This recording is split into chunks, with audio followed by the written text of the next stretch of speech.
ಸ್ನೇಹಿತರೆಲ್ಲರಿಗೂ ನಮಸ್ಕಾರ. ಏನಂದರೆ ನಿಮ್ಮ ಹತ್ರ ಒಂದು ವಿಷಯ ಹೇಳಬೇಕು. ಏನಂದರೆ ನಾವುಗಳು ಮಾತಾಡ ಕಷ್ಟ ಬಂದುಬಿಟ್ಟಿದೆ ಗುರು, ಏನು ಗುರು ಮಾಡೋದು, ಕಷ್ಟ ಬಂದುಬಿಟ್ಟಿದೆ ಅಯ್ಯಯ್ಯೋ ಅಂತೀವಿ. ಆ ಕಾಲದಲ್ಲಿ ಅಪ್ಪ ಅಮ್ಮ ಎಷ್ಟು ಕಷ್ಟಪಟ್ಟಿರ್ಬೋದು ಗುರು, ಎಷ್ಟು ಕಷ್ಟಪಟ್ಟಿರ್ಬೋದು. ನಾವು ಚಿಕ್ಕ ಚಿಕ್ಕ ಕೆಲಸಕ್ಕೆಲ್ಲ ಅಯ್ಯೋ ಕಷ್ಟ ಬಂದುಬಿಟ್ಟಿದೆ ಗುರು, ಏನು ಗುರು ಮಾಡೋದು ಅಂತೀವಿ. ಆ ಕಾಲದಲ್ಲಿ ಅಪ್ಪ ಅಮ್ಮ ಏನೇನು ಕೆಲಸ ಮಾಡೋರು ಗುರು, ವ್ಯವಸಾಯದಿಂದ ಹಿಡಿದು ಗಾರೆ ಕೆಲಸದಿಂದ ಹಿಡಿದು ಏನೇನು ಕೆಲಸ ಮಾಡೋರು ಗುರು. ನಾವು ಚೆನ್ನಾಗಿರ್ಬೇಕು ಅಂದ್ಬಿಟ್ಟು ನಾವು ಈ ಕಾಲದಲ್ಲಿ ಅಯ್ಯೋ ಕಷ್ಟ ಬಂದುಬಿಟ್ಟಿದೆ ಅಂತ ಹೇಳ್ತೀವಿ. ಅವರು ಇದೇ ಥರ ಹೇಳಿದಿದ್ರೆ ನಾವು ಈ ಥರ ಇರ್ತಾರಿಲ್ಲ ಗುರು.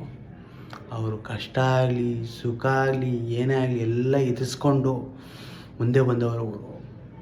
ಅವರು ರಿಯಲ್ ದೇವ್ರ ಗುರು ಅಪ್ಪ ಅಮ್ಮ. ಇಲ್ಲಿಂದನೇ ಸೆಲ್ಯೂಟ್ ಹೊಡಿಬೇಕು ಗುರು. ಎಷ್ಟು ನಮಸ್ಕಾರ, ಎಷ್ಟು ಹೇಳಿದ್ರೂ ಸಾಕಾಗಲ್ಲ ಗುರು.